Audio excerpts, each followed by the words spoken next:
Hello, everyone. Welcome to yet another episode of Candid Talks, the story between can and did. As we all know, a lot of us want to do a lot of things and think we can. Only a few actually go out there and do it. And this show is all about identifying and talking about the story between can and did. Because there are a lot of forums that talk about the story after did, after the success.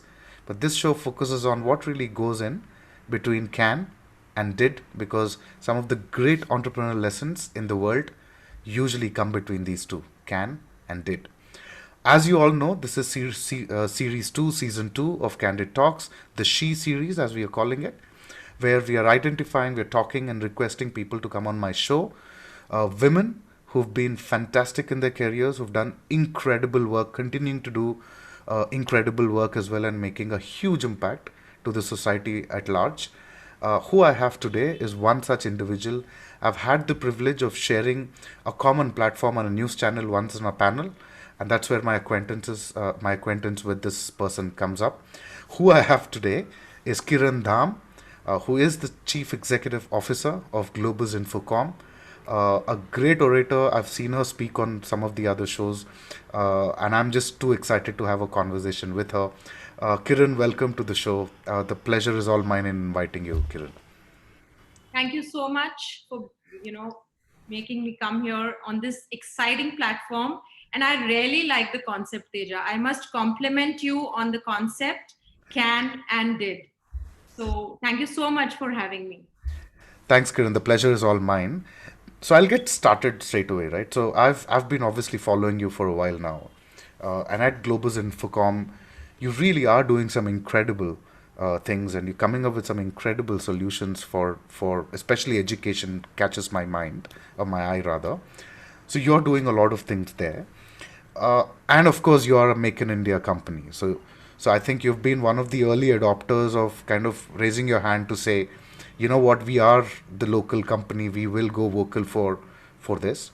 So what are some of the challenges, Kiran, with making being an Indian company? What are some of the challenges that you're facing today, you think? So, Globus Infocom Limited, as you rightly said, we are a proud Make in India brand, and we strongly provide user friendly, cost effective solutions to the education fraternity. And being Make in India, it's an emotion, and with emotion came responsibility.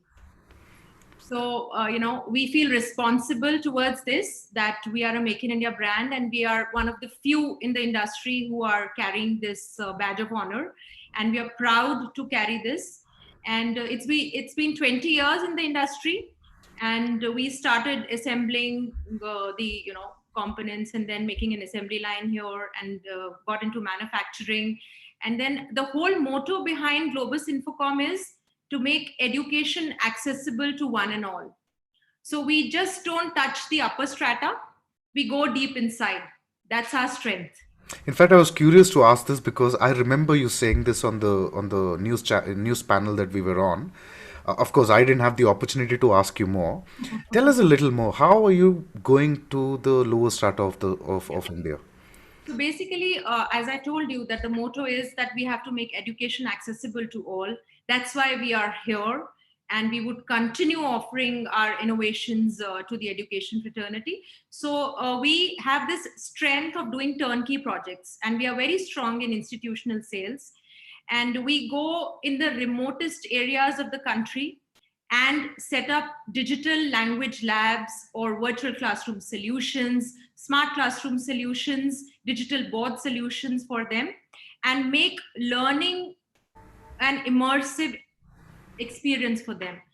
And we have executed some of the projects, which are, if I may name some of them. So we have gone deep inside the districts of Haryana. We've done digital labs over there, we've done digital boards over there, and then we are focusing on developing the language skills of the child. So we are now strongly focusing on how to develop language as a skill. We provide content for English, Hindi, and Sanskrit, and this content really helps the child to enhance the communication skills. And you can very well empathize with me that children of that, the rural areas, being taught in that digital environment, which motivates them at every step, obviously the outcomes would be amazing, and they are amazing. The schools are pretty much satisfied with the learning environment which we are setting up, and setting up labs like this which are digital is itself a motivation for the children to attend the school. So the attendance rate would go up, even during COVID. I must compliment now that you asked me the question that what are the challenges we are facing, because we are working in the remote areas as well. So earlier when I joined the industry, yes, there were many challenges, because apprehension in the minds of educators to accept technology, the first challenge, which now post COVID, technology and education have become best friends. It's become a necessity rather, Yeah, right? it's the adoption has been so beautiful. It's not that due to COVID that change has, yes, it has aggravated the thing, but yes, for the past I must say now 7-8 years, I have seen that change coming to accept technology in the classrooms. That's a commendable change, and it would continue now, because post COVID everybody has understood the importance of technology, because we were connected due to technology. Even teachers took classes on the online learning platforms. They were connected with the children and they were doing what they love to do, teaching.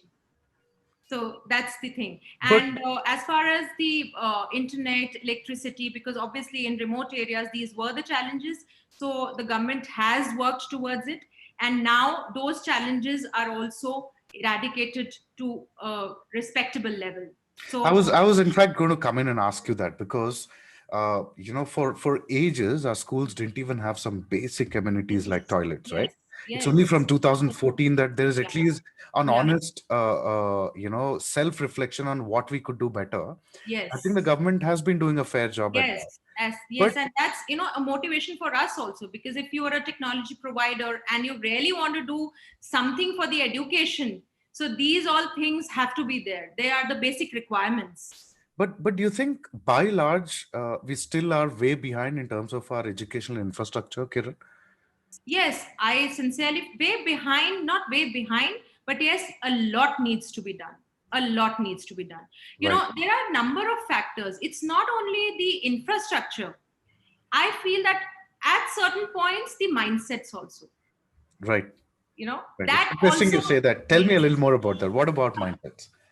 So mindset, in case a child coming from, obviously in rural areas where you go to the districts wherein the commuting is also an issue, and you reach to an area which is, obviously it's not that developed as we are here in metro cities.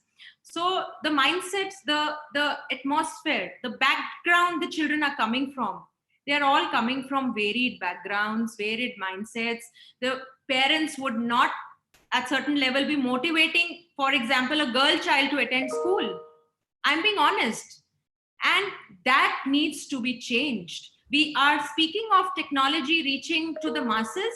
Yes, it is reaching to the masses, but availing that, implementing that in your daily schedule, that is really important.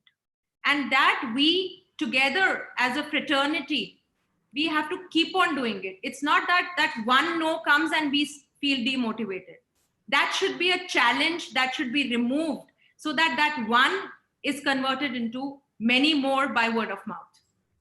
Many more by word of mouth. That I like that, and I hope that happens soon Yeah, I because sincerely hope that. because I think if anything, this. I mean, of course, you can talk about a lot of negatives, but positively thinking, I think COVID's presented a great opportunity Yes, for India to, in fact, surge ahead in terms of their yes, infrastructure and yes, hopefully mindsets, because that's going to take a long time to change, that's very as we all know. So we talk about all of this, right? So we talk about, there's a lot of talk about supporting indigenous companies in India. There's a lot of talk about supporting startups. In fact, I think we are the fourth in the world in terms of the amount of startups that come up in the yeah. world. Yet we don't see as many women entrepreneurs even now, right? Of course, it's increasing. I'm not saying it's not looking good. What are some of the things that we could do to encourage more women to come into entrepreneurship, you think? First and foremost, education. That's very important. Right. I am sitting here and talking to you just because that my parents gave me that confidence that you have to do it and you have to do it all by yourself. you know from day one I was passionate about learning, and till date I'm learning only. So that thing, in case a parent sees whether it's a girl or a boy, without being gender biased, that has to be there. That's the main thing which has to come from the citizens of India. And it's just not that we are educated and we have made a mark for ourselves. We are talking about this, but yes, maybe our voice reaches to them and they understand the importance behind it. Because I feel that being a woman, it's not a weakness at all. It's a strength. We are more stronger than men in every aspect, whether it's mentally, physically, might be, I will not comment upon that because it is as per the individual capabilities, but we are much stronger. So, yes, that encouragement from the home has to be there. So, first and foremost, I said education. That's very important. Secondly, I feel that, maybe certain incentives should be offered to girls who complete their post graduation in business management. Why not? That will boost them up. And thirdly, it has to come from the family. Maybe father, brother, husband. They have to be the motivators to let a woman start something on her own. In case she has something, the business model is extremely encouraging, and they feel that yes, there is something in the business model and it is her passion which she would do it diligently, they should support it. Very well said. In fact, I keep advocating this, that entrepreneurship is about two things, or rather, entrepreneurs are usually, one, learners who constantly learn, Yes. and sometimes perhaps loners, because it's a very lonely place on top. There's a lot of mental pressure. There's a lot that goes on for an entrepreneur, and I think women usually are made stronger to handle those pressures, and I think Yes. which is why women make fantastic entrepreneurs. Yes, and uh, we balance everything. I feel we balance everything. right. No, we are like, I think, fulcrum of the whole world. Everything revolves around us. Indeed So it does. we balance everything we can, in case we have that skill of balancing, and we are very clear that this is what we love doing. So we have to take out time for what we love doing and follow it. Right, right. And I think it all depends on the environment that they're brought up in, the conditioning, like you said, so all that makes a Exactly. lot of difference. Because it makes a difference. In case I'm talking to you, I have reached at this level, it's just because I was motivated on my personal background, Right. whether So, it is my husband, my in-laws, my parents. So that support is very important. Otherwise, we can't have that peace of mind. so I would say, you come from a minority of people whose families went out and out to and were progressive enough, Yes. to support you and see you independent. But there's still a majority of our women in this country who's still bound by societal shackles, if I can call it that way. Hmm. What are some of the, I know it is a difficult, complex question, really, but Right. in your idea, in your thoughts, what are some of the ways that we together, all of us as a society, can help women break those shackles, you think? First and foremost, I would say here that woman has to start herself. She can follow many leaders, she can listen to many conversations, she can read many motivating books, but at the end of it, it's the individual. So I would say that women should be vocal about their aspirations. So we are nowadays, that that jargon is very common, that be vocal about local. So I feel that we have to be vocal about our aspirations, our passion. So first and foremost, they should speak up. in case, you said that we are amongst that minority wherein we have got a supportive background, in case we feel that support is not there, so they have to take the first step. Sometimes I've seen many women, they don't speak up. Right. They say, now we are married, we have kids, who will look after them? It's better. Okay, I love this, I'm thinking about this. But yes, I think that I would not be able to do it because, I have to look after everything. But yes, in case one is confident, in case we believe in ourselves and we speak up, it really helps. Right. Right. So speaking up is Yes, everything you're saying. it's very Okay. important. Yeah. Very nice. Interesting that you say that. So, I know, I may be talking cliche here, but this is my understanding. In fact, I was talking to another wonderful women entrepreneur yesterday, Mhm. and one of the questions that seems to pop up quite often in these interviews for me in this series is, yes, you are progressive, right? But your team members or people in your vertical or domain or industry may not be as progressive to accept, right, a woman as a boss, or a woman sitting in a boardroom along with, maybe 8 or 9 other men, right? How do you personally handle this? Because I'm sure there is male domination in your field as well. How do you handle that, Kiran?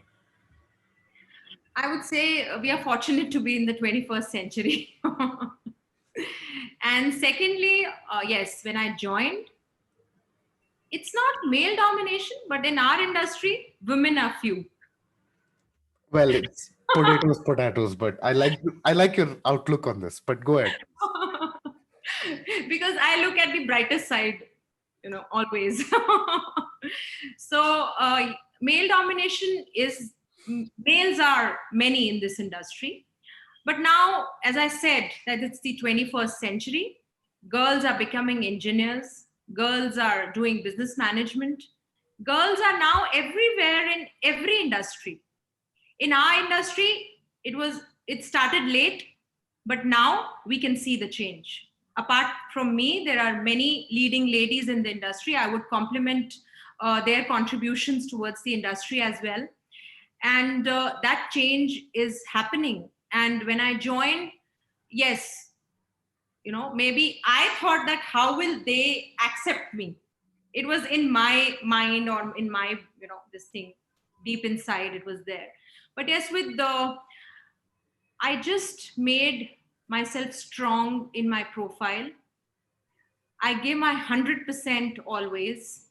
I worked towards making and contributing effectively towards making the organization a highly process oriented organization. And today we are here because maybe those contributions have made a difference. Right. So I really like your outlook, and I think you have a choice to look at something positively or negatively, right? I think you chose to go to the Yes. positive side. And I learned from the grassroots level. Right. I just did not take it superficially. I did everything, every testing, every demonstration, every training, everything I did it on my own because I had to learn myself. And that learning obviously helps, Then your work speaks. Right. I'm in fact tempted to ask you this based on your response right now. I'm tempted to ask you this. This seems like a lot of work, right? So how do you keep yourself stress free? Because you also have a family. You're doing this. Globus. I was going through, of course, before this. I was trying to professionally stalk you. Going through all your other interviews, your website, and you guys are doing some phenomenal work, and you're growing at a great rate every year. That's good. That's a lot of work, touchwood indeed. That's a I lot of do work. that with great humility because I feel you should be humble always. That sense of gratitude you should never forget. Right, right. But how do you stay stress free in all this? Give us some tips, Kiran. Basically, I'm a happy go lucky person. And I said that I see the brighter side of things. Right, Even if I fail sometimes, I don't take it as a failure. right, I take it that I have to convert that failure, I have to convert that weakness of mine into my strength. right, And I take the team with me with the same motto. So the team also learns by their mistakes, which is very important. We have seen, ups and downs because we are in an industry where everything can't go it's not a hunky dory kind of a line. Right. So ups and downs, I feel failures make you a stronger person and it brings the best out of you. Indeed, they do. You feel that yes, you have to give it back. And you can have that sense only when you have that self belief that yes, you can give it back. Right. But having a positive mindset is all about a positive outlook is about the mindset, right? Yes. Are there any little habits that you've inculcated that help you, something that you do physically as habits? Yes, I would like to say here, and it's very important for women to be listening to this because we have to do many things during the day. I have two children, two boys who are young boys. I have a family. I have a team of 250 members, and I'm the leader here. In case I'm not fit, whether it is my mental well being or my physical well being, I cannot lead anywhere. I cannot even guide my children properly. So, women have to give some me time to them and indulge in some physical activity because I am very passionate about my workouts. So, I do a lot of yoga, I go to my gym, I go for my morning walks, but I do something or the other in the morning for 1.5 hours or maybe 2 hours because that is my time. That makes me more focused. That makes me more productive. That makes me a better manager. So Wow. that's very important. So on the She series, my listeners and viewers, me time is important, is what Kiran is. Very important. And yes, in me time, you can follow any hobby of yours also. I like to sing, I like to read a book, but I would take out time for that. Very nice. I, I wish I can talk to you for more, some more time, but I know you're a busy woman as well, and it took me a while to get you on the show as well. But I do have one final question because this is a special series that we're doing on the eve of Women's Day 2021. Let me ask you, what's your message for men on Women's Day? I just would like to say that respect us and encourage us. Because without your support, without men's support, we also can't move ahead. Wow, I like that. It's because I think, see, I one thing I must admit on this show is I really like your positive outlook of life, right? I mean, there are 110 things we can complain about how the society is today, Yes, right? yes, But the fact is, I think both men and women, for a simple reason, are equal because we are both interdependent on each other, yes. right? Obviously. So women's empowerment doesn't mean we exclude men in it, Not at all. right? So I really like the way you said that, to just say support us. All we need is that because we Yes, are capable enough to do it on our own. yes. You don't create any more hurdles for us. That's all. So I really like that positive outlook that you've taken right through the show, and I'm sure in your life you do that as well. Kiran, thank you so much for giving your time. I'm humbled. I'm also very pleased that to hear you speak. I no wonder why Globus is growing at the rate at which it's growing. So Thank I you. wish you all the good luck. I wish you become an inspiration for many more women out there to believe that they can do this, to believe that this can be a fair world for women as well if they want to and they fight it out. So thank you for being an ambassador for that thought. Good luck in all that you're doing. Enjoy your workouts, enjoy your family time. Thank you for your time today, Kiran. Thank you so much, Teja, for having me over. Thank you. Thank you.